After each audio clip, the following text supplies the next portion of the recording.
Bonjour à tous et bienvenue sur Mosaïque Cristal. Aujourd'hui, on délocalise l'émission à Philippsbourg. C'est l'extrémité du Pays de Bitche, à 2 pas de l'Alsace. Cette commune de quelques 600 habitants bénéficie d'un cadre idyllique, notamment ici, au bord de l'étang de Hanau. Vous pouvez découvrir ces 6 hectares en barque ou en pédalo, ou bien sûr aussi à pied avec le sentier pédestre qui tourne autour de l'étang. Philippsbourg est aussi surplombé par ses châteaux médiévaux, Falkenstein, Helfenstein, Rothenburg, de superbes destinations de balade. Évidemment, c'est encore plus beau quand le temps est de la partie. Voici les prévisions de Météo France pour demain.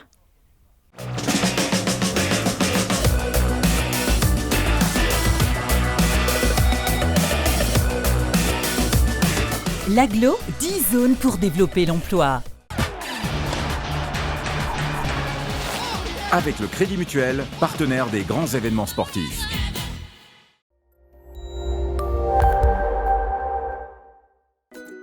Bonjour à tous, demain mercredi, la journée est généralement très ensoleillée.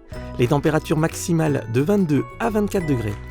Demain mardi 21 août, nous fêterons les Christophe. Le soleil se lèvera à 6h32 pour se coucher à 20h36. Excellente journée à tous.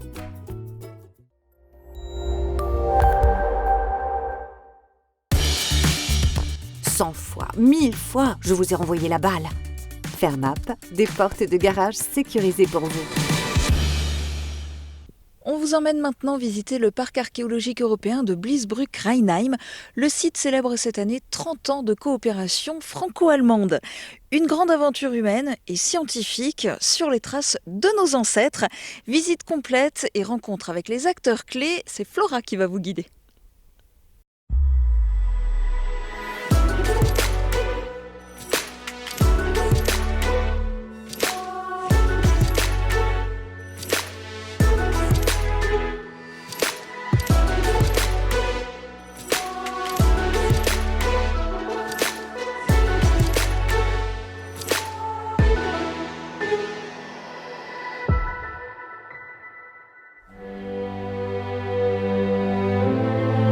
Bonjour à tous et bienvenue dans cette nouvelle émission On Tour. Aujourd'hui, on s'arrête entre Moselle et Land de Saar et plus précisément au parc archéologique de Bliesbrück-Rheinheim. Et on commence cette visite vue du ciel. Allez, c'est parti.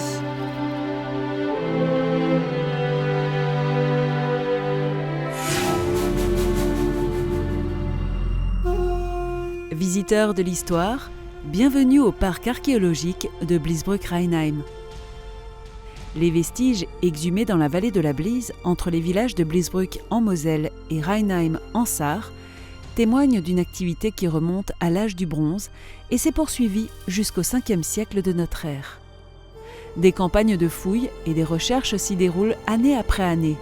À Bliesbrück, les vestiges d'une ville gallo-romaine à vocation artisanale. Les thermes publics, présentés sous leur pavillon muséal, et le quartier artisanal ouest nous plongent dans le quotidien des habitants. À Rheinheim, on découvre les vestiges d'une grande villa gallo-romaine et la reconstitution d'une nécropole gauloise, la tombe de la princesse de Rheinheim, datant du IVe siècle avant Jésus-Christ. C'est en 1971 que débute l'histoire des fouilles de Bliesbrück. Jean Schaub découvre alors des objets gallo-romains dans de la terre arable provenant de Bliesbrück. Sur place, l'exploitation d'une gravière détruit progressivement des vestiges gallo-romains.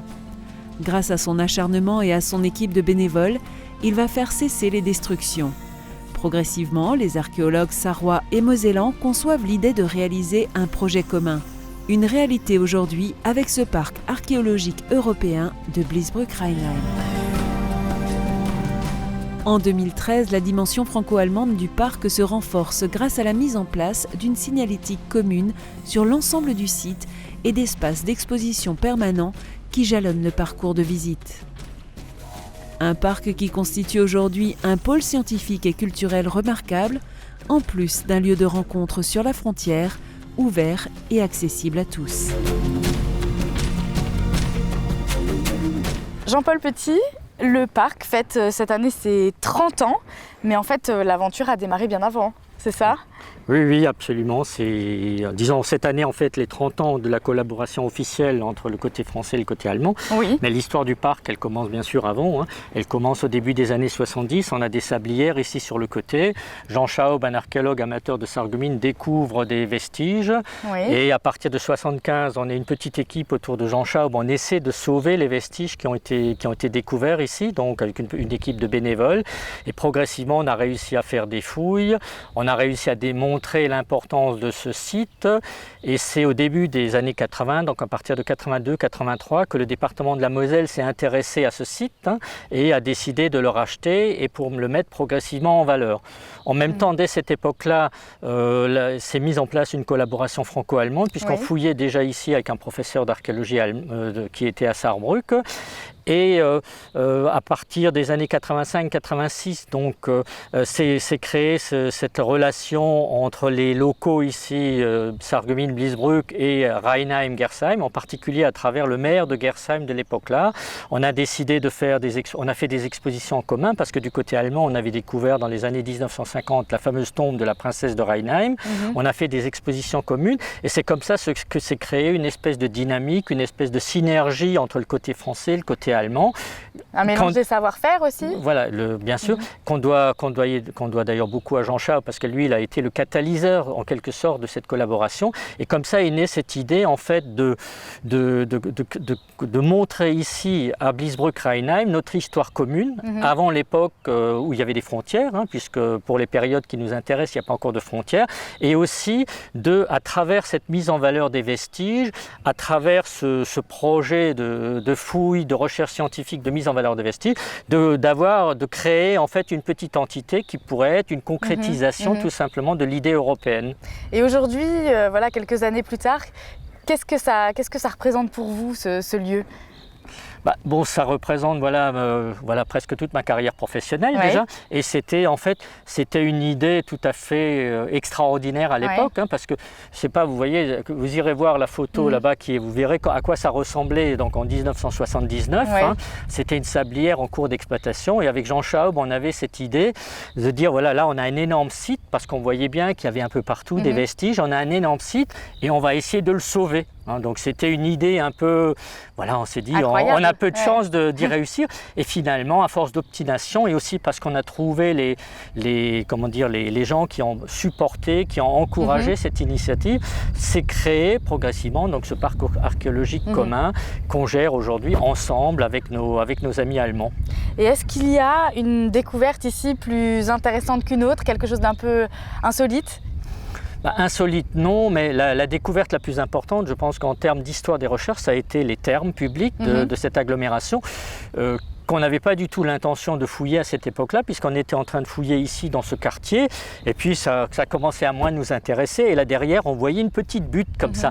Alors on s'est dit on va aller voir ce qui se passe là-bas, et puis on a donné 2 coups de pelleteuse, donc 2 tranchées, et on a vu apparaître les murs, et on a tout de suite compris que c'était les thermes publics de cette petite ville, et c'est là qu'on s'est lancé dans la fouille de ces thermes publics, qui ont été, j'allais dire, le premier vestige spectaculaire qui a été mis en valeur ici dans le parc. Est-ce qu'il y a encore des pistes scientifiques qui vont être explorées d'ici quelques mois, quelques années ? Oui, absolument. Je veux dire, là, aujourd'hui, j'allais dire qu'on en est encore au début des recherches. Donc, avant qu'on commence à fouiller ici, on ne savait rien sur cet endroit-là. Personne n'aurait jamais pu imaginer qu'à l'époque gauloise et à l'époque romaine, on avait ici, dans la vallée de la Blies, un pôle gaulois et un pôle romain aussi important.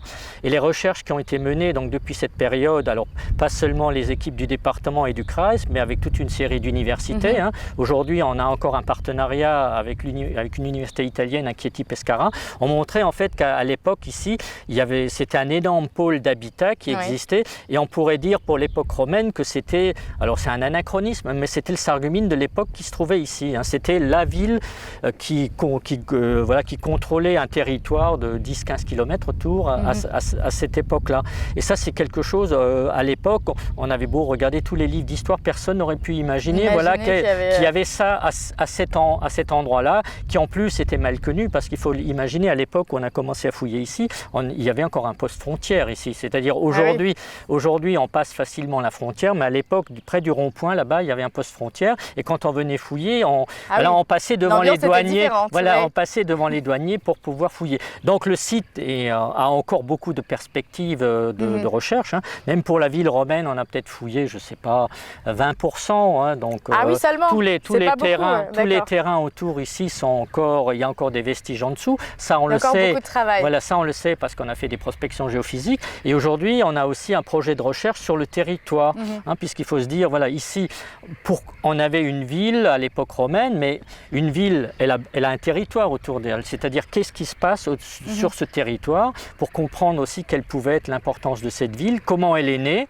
donc à partir de l'époque gauloise, et aussi pour nous, ce qui est très important, comment elle disparaît. Hein, c'est-à-dire, à un moment donné, elle disparaît progressivement du paysage et elle est remplacée à partir d'une période qu'on appelle le Haut Moyen-Âge, donc l'époque mérovingienne, elle commence à être remplacée par les villages qui existent aujourd'hui. Et donc, on risque de découvrir encore de nouvelles choses dans les années à venir.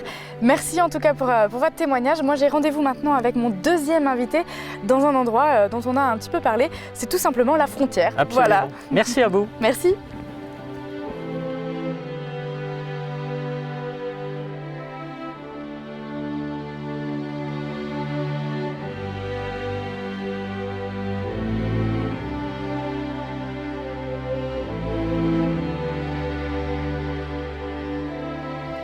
Jean-Claude Cunat, là on se trouve sur la partie frontalière en fait entre France et Allemagne du site. C'est tout un symbole ça en fait. Ah bah évidemment, le site il est franco-allemand depuis le début, en tout cas depuis la découverte des vestiges archéologiques, il a été allemand.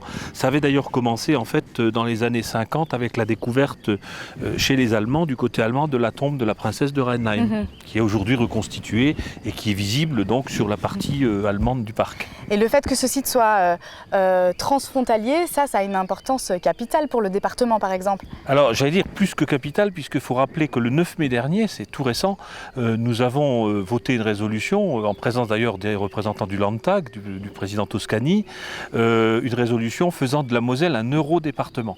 Donc ça c'est quand même important, cette appellation que nous revendiquons, puisque effectivement actuellement nos services travaillent, hein, le service de la cellule transfrontalière travaille sur la construction d'un outil juridique qui nous permette de fonctionner en totale mutualisation avec nos voisins allemands. D'accord. Alors le département finance en partie le site, à hauteur de combien? Alors il est financé dans le cadre d'un budget qui est d'ailleurs un budget annexe, au budget départemental. Oui. On est à l'heure actuelle à quelques 900 000 € de budget de fonctionnement de ce parc. Voilà. Alors budget de fonctionnement, ça veut dire quoi? Ça sert à quoi ces 900 000 €? Alors globalement, y a toutes les questions pratiques d'entretien. Hein. On a actuellement, là, vous voyez, on est en pleine période de montée de la végétation, donc il faut l'entretenir, c'est grand, hein, il y a une grande emprise. Ce sont les animations, les expositions, les ateliers qui sont menés au sein de la... Et puis les charges de personnel évidemment, puisque nous avons encore une équipe qui travaille, heureusement d'ailleurs, sur ce site. Alors la vocation de ce site, c'est plutôt d'être un site touristique ou plutôt scientifique en fait? Alors, si je réponds à la question, je veux dire c'est les deux. Oui. Parce qu'il y a effectivement la volonté du département de faire de ce site, parmi tous les sites dits passionnément Moselle, il faut rappeler qu'on en a 8, un site qui propose une offre touristique et culturelle. Hein. Il y a la dimension touriste qui paraît intéressante, on est quand même sur un site qui est magnifique, puis on a une belle météo aujourd'hui. Et puis ensuite de garder aussi sa vocation évidemment archéologique, hein, avec les recherches, les fouilles, les publications. Hein, recherche d'ailleurs, puisqu'on parle d'Europe, avec une université italienne qui est type Pescara, ou avec nos amis allemands donc, qui viennent avec des étudiants. Il y a de l'animation parfois sur le site, c'est assez agréable de voir ces jeunes archéologues qui continuent à fouiller. Ah oui, justement, et ce qui fait aussi le succès du parc archéologique de Bliesbrück-Rheinheim, ce sont bien sûr les grands rendez-vous annuels organisés ici. Regardez.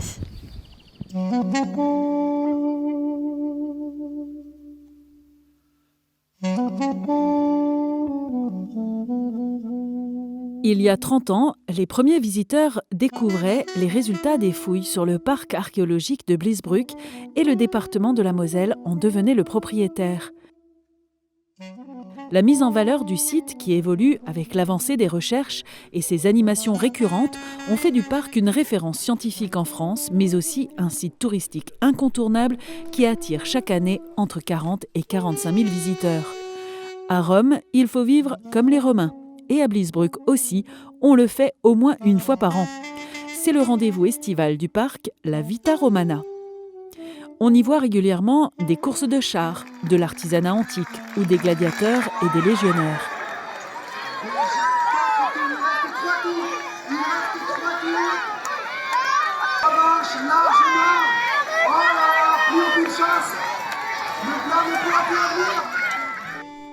Mais le parc archéologique s'anime tout au long de la saison d'ouverture. Journée des familles, journée du patrimoine, journée de la Moselle, journée de l'archéologie. Chaque mois, une animation permet de découvrir le site autrement. Ici, on accueille aussi près de 10 000 enfants dans le cadre scolaire. Selon le niveau, on leur propose des visites et immersions à thème. Ainsi, ils découvrent le patrimoine archéologique par le biais d'activités manuelles comme la poterie, l'écriture romaine ou la boulangerie. On peut même s'imaginer archéologue en herbe et venir y fêter son anniversaire. Avec une vocation à la fois scientifique et pédagogique, le site est un lieu d'expérimentation, d'interprétation. Les archéologues sont encore loin de tout savoir sur cette agglomération gallo-romaine dont on ignore toujours le nom, mais l'histoire du site n'est pas finie et l'on a toujours de nouvelles connaissances à partager avec les visiteurs. Dimitri Mathieu, on se trouve où exactement là ? Alors actuellement, nous sommes dans les thermes, dans le pavillon d'exposition des thermes, qui est un des monuments de Bliesbruck dans l'Antiquité. Un établissement thermal qui était un lieu de rencontre à l'époque romaine. C'est un lieu emblématique en fait. C'est un lieu emblématique du parc, comme l'a dit Jean-Paul Petit tout à l'heure. Et donc effectivement, c'est en partie grâce à ces découvertes que le parc a pu se mettre a pu se construire en fait. Alors côté actualité, on en a parlé dans cette émission, le parc va fêter ses 30 ans. Cette année, j'imagine que ça va être un peu la fête. Qu'est-ce qui est prévu pour fêter ça ? On a beaucoup de manifestations, puisque l'ensemble des manifestations déjà classiques du parc sont labellisées autour de ces 30 ans. Et puis, on a une petite nouveauté cette année, c'est qu'on va inaugurer le 15 et le 16 juin un parcours numérique, donc un nouveau support de visite. On rentre, après les 30 ans du parc, on rentre dans le 21e siècle, on rentre dans le 3e millénaire. Et donc, les visiteurs auront l'occasion de redécouvrir le parc sous une autre façon, beaucoup plus digitale. Alors c'est quoi cette technique-là ? Expliquez-nous un petit peu. Alors il y aura deux choses. Il y aura d'abord un support de visite qui sera sur tablette ou alors sur une application qui sera téléchargeable sur les plateformes habituelles. Et on aura l'occasion de visiter le parc sous la houlette d'un de ses habitants. Donc un affranchi qui commerce du sel pour un notable qui habite dans la villa et qui va faire visiter l'ensemble du parc avec ses anecdotes, avec son vécu de Romain. Et donc on va avoir cette expérience un peu immersive et sur un certain nombre d'endroits on aura des images en réalité augmentée qui viendront se superposer sur les vestiges et on aura l'occasion de revoir. Ici par exemple derrière moi on est dans des thermes, je l'ai dit, et on a une pièce chaude mais si on regarde en détail on voit bien qu'il n'y a pas grand chose. Il faut qu'il y ait un médiateur, il faut qu'il y ait des supports pour pouvoir le voir. Là on aura l'occasion de revoir, vidéo, effectivement. On pourra revivre ce lieu tel qu'il était. Exactement. Voilà. Et le deuxième volet de ce parcours numérique, c'est également, on aura un petit salon de projection en réalité virtuelle. Donc avec les masques. Avec un masque. Et donc là, on a la restitution complète du parc et on aura l'occasion de naviguer dans le parc comme si on était un Romain. Donc voilà, aller voir un petit peu chez le boulanger, aller dans les thermes, aller à la villa et donc voilà, et vraiment s'immerger et être en réalité virtuelle. Voilà, donc c'est carrément une autre façon de visiter le site, quoi. Immersive, novatrice et à point nommé pour les 30 ans du parc. Alors en dehors des 30 ans, qu'est-ce qui est prévu au programme cette année ? Quelques animations type concert, les journées classiques du patrimoine et autres. Et puis comme tous les ans, Vita Romana qui est notre point d'orgue dans la saison. Ça c'est un gros succès du parc en fait. C'est le gros succès du parc, on va dire ça comme ça. C'est le rendez-vous puisqu'on parlait de l'immersif par rapport au numérique. Vita Romana propose de l'immersif en réel également avec des acteurs, avec des reconstituteurs qui font vraiment revivre les gestes de l'Antiquité. Et là on peut échanger, discuter avec un gladiateur, avec un aurige pour les courses de chars ou avec un légionnaire. Donc c'est encore différent. Voilà, donc on a encore plein de belles choses à noter dans nos agendas pour cette année. Exactement, jusqu'au 31 octobre, la date de la fermeture de la saison. Voilà, parfait, merci beaucoup. Mais je vous en prie. On va s'intéresser maintenant à une spécificité du parc, son classement futur en zone naturelle à protéger. Avant les découvertes archéologiques, les bords de la Blies étaient exploités comme sablières ou gravières. De ces mouvements de terre, qui ont failli détruire les vestiges antiques, sont nés les étangs. D'ailleurs, la princesse de Rheinheim a été découverte lors du creusement d'un de ces étangs. Depuis une quinzaine d'années, on a laissé tranquilles ces espaces qui aujourd'hui ont un intérêt particulier. Faune et flore s'y sont développés en toute quiétude, créant un écosystème remarquable qui est sujet à des études pour un futur classement en SNIEF, zone naturelle d'intérêt écologique, faunistique et floristique. Si l'on est observateur, on pourra peut-être apercevoir la petite libellule agrillon de Mercure qui s'est installée là. Une petite libellule menacée d'extinction chez nos voisins et en sérieux recul en France qui porte le nom d'un dieu romain. Est-ce vraiment un hasard ?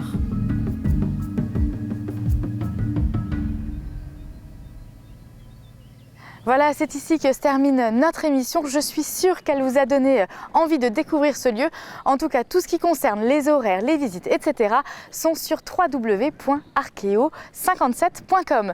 Bon, l'émission est peut-être terminée, mais pas ma visite, hein. Allez, à la semaine prochaine.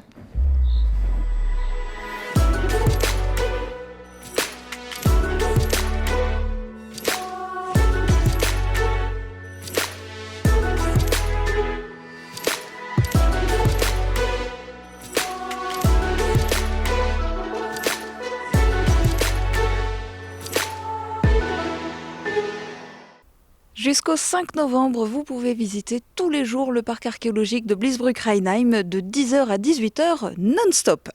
On marque une courte pause maintenant et puis on va se retrouver dans un instant pour visiter une ferme peuplée de races non conventionnelles. Vous allez voir ce que c'est. À tout de suite. Rénovation énergétique et esthétique de votre maison. Profitez des aides proposées au Pays de Beach.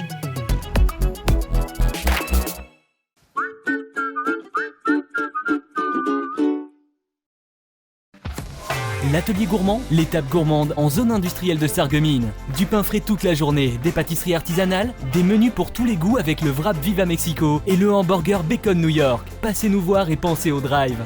En ce moment, profitez d'un instant fraîcheur avec nos délicieuses glaces. Il y a forcément un parfum dont vous raffolerez. Le restaurant Victoria à Vitre, disposant d'un cadre idyllique avec sa terrasse au bord du canal, vous apporte une nouveauté pour cet été. Des viandes d'exception placées dans sa nouvelle chambre de maturation et son sel rose de l'Himalaya.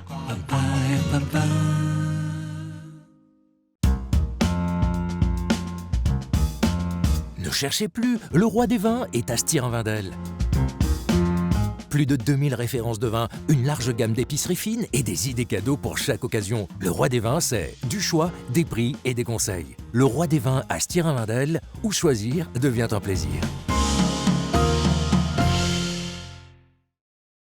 Soyez curieux, découvrez la nouvelle saison culturelle 2019-2020 au Pays de Beach. Au programme, des artistes de renom, des concerts et des spectacles empreints d'humour, de rêve et de magie. Ne manquez pas Anne Etchegoyen et ses choristes basques ce dimanche 1er septembre à l'espace Cassin à 18h. Informations disponibles à l'espace René Cassin de Beach ou sur www.cc-paysdebeach.fr. Toutes les tendances déco sont chez Pink, saison par saison et pour toutes les occasions. Votre paradis déco vous accueille sur plus de 1000 mètres carrés. Venez chez nous. En plus, le parking est gratuit à l'arrière du magasin. Pink à Sarrebruck, à côté de l'Europa Gallery.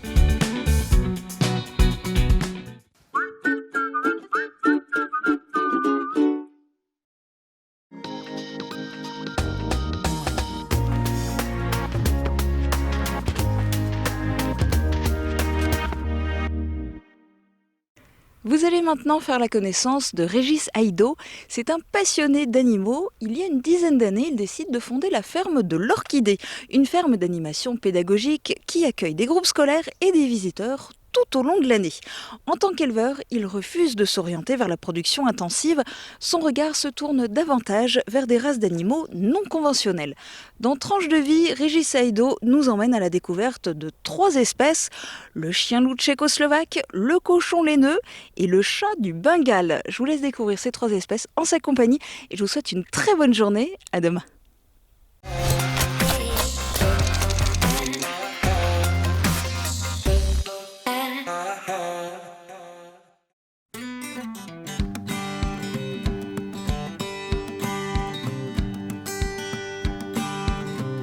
Kom, Willy.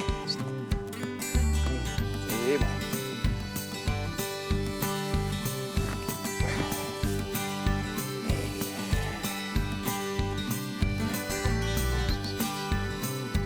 Allez, viens.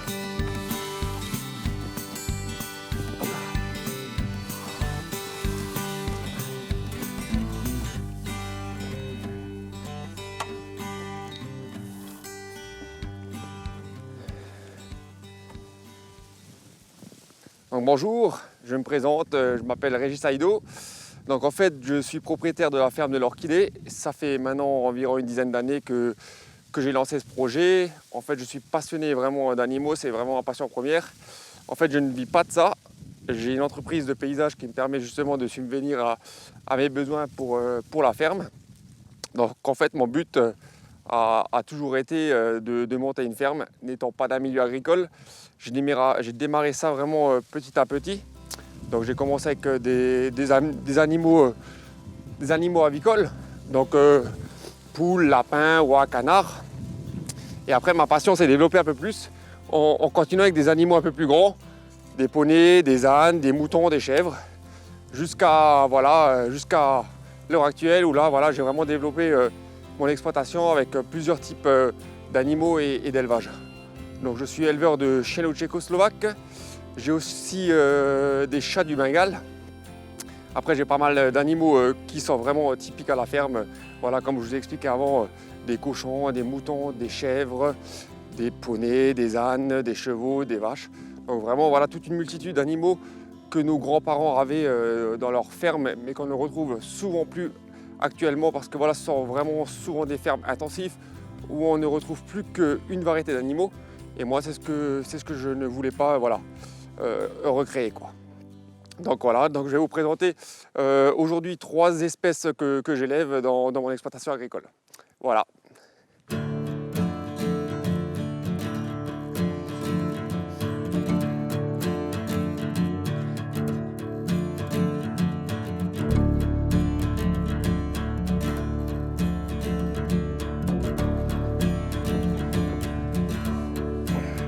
Viens, Kai. Yep. Oui. Allez, go. Allez, viens. Viens, Kai. Stop, assis. C'est bien. Coucher.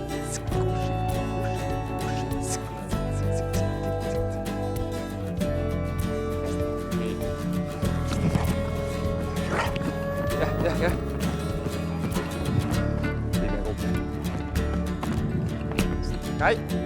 Kai, viens.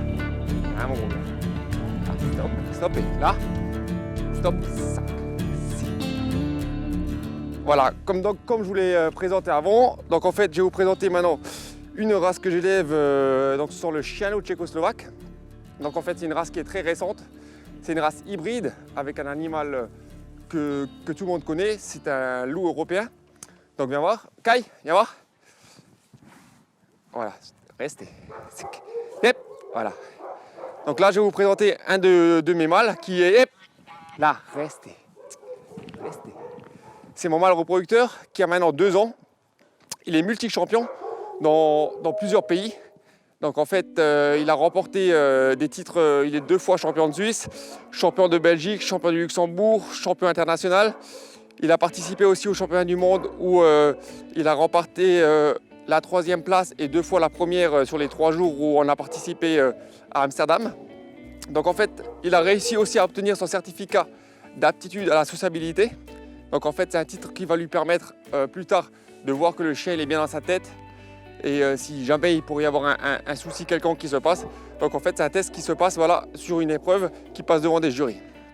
Donc, viens voir, Kai, au pied, là.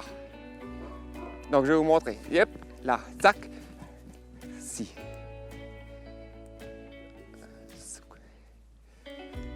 Donc en fait, on peut le remarquer à son coloris ainsi qu'à sa morphologie, qui est très proche du loup européen, de par déjà ses aptitudes et aussi de la façon dont il se déplace. Donc en fait, voilà, comme je dis, c'est pas une race à mettre entre toutes les mains. C'est une race qui a quand même besoin d'énormément de sociabilité envers les gens, de leur part de leur hybridation avec un animal sauvage. Donc en fait, voilà, c'est un chien qui demande quand même beaucoup d'attention. Par contre, voilà, c'est très proche de leur maître et de leur famille. Donc voilà, donc ça c'est mon mâle reproducteur. J'ai encore 4 autres femelles qui sont aussi titrées en concours. Voilà, donc on ne peut pas tous vous les montrer aujourd'hui. Ça sera pour une prochaine fois, mais en tout cas, voilà. Je vous présente mon mâle.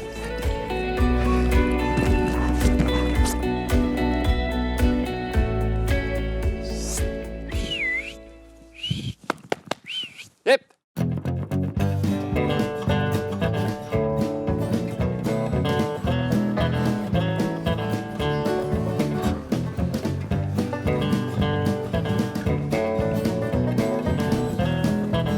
Allez, viens, Elvis. Viens, on va. Voilà.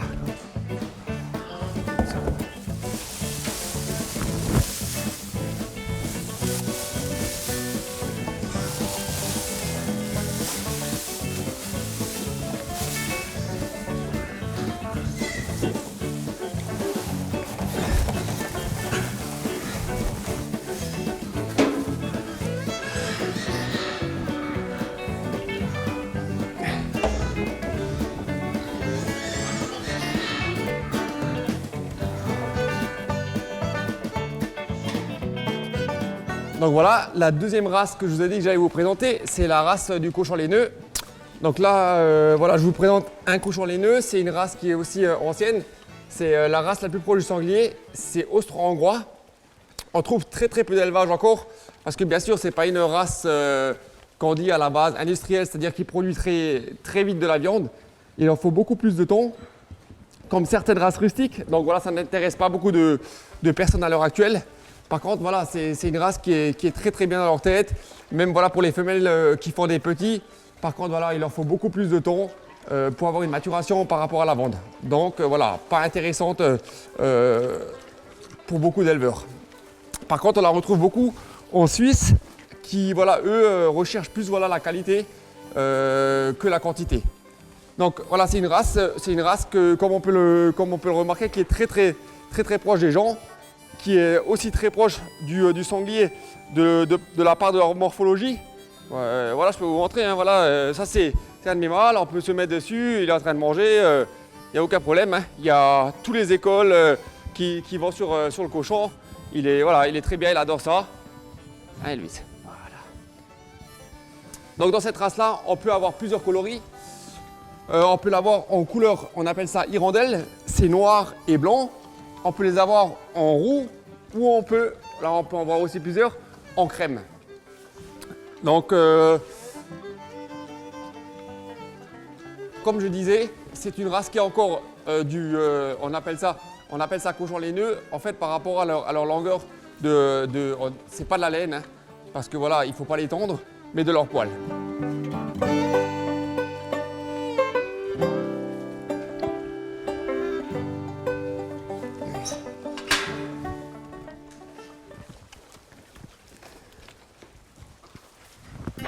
Viens, Nouti. Nouti. Viens. Viens, mon gros. Oui, bébé. Viens.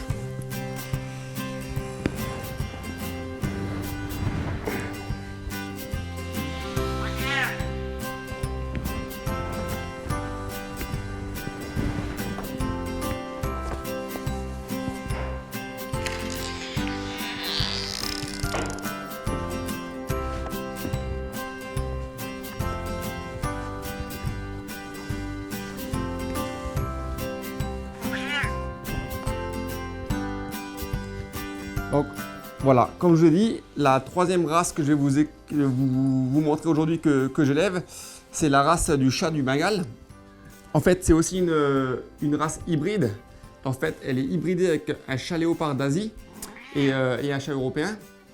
Donc vous voyez vraiment la construction de ce chat qui reste vraiment typé sauvage, avec des couleurs qui se rapprochent très proches du chat léopard.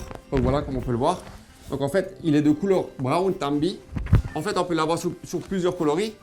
Donc il va participer ce week-end à un concours international qui va se dérouler sur 2 jours. Donc en fait, ça c'est un mâle. C'est une race de chat qui est très actif, qui aime bien jouer par rapport à d'autres races de chats qui sont plus, voilà, on dirait chat de canapé. C'est une race voilà, qu'on pourrait plus appeler chien-chat. qui aiment communiquer avec leurs maîtres, les enfants, donc voilà, très proche des gens qui les entourent.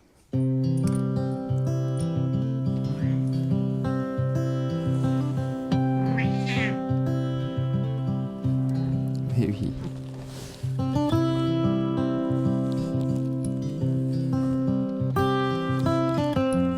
Donc en fait, voilà, en conclusion, voilà, ça fait une dizaine d'années que j'ai monté cette exploitation agricole, voilà, qu'on pourrait plus considérer, voilà, comme vraiment voilà, un mini-zoo, parce que voilà, il y a plus d'espèces d'animaux que voilà, dans une ferme traditionnelle.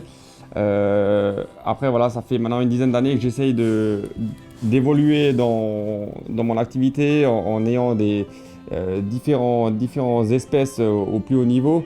Et ça restera à l'heure actuelle, et je pense pour des années encore, une grande passion, parce que très difficilement à en vivre dû l'investissement et les frais que chaque espèce d'animaux me demande. Donc voilà, donc pour moi, en tout cas, ce qui me rend le plus heureux, c'est de me lever avec mes animaux et de me coucher avec mes animaux en sachant qu'ils sont bien dans leur tête et bien dans leur basket.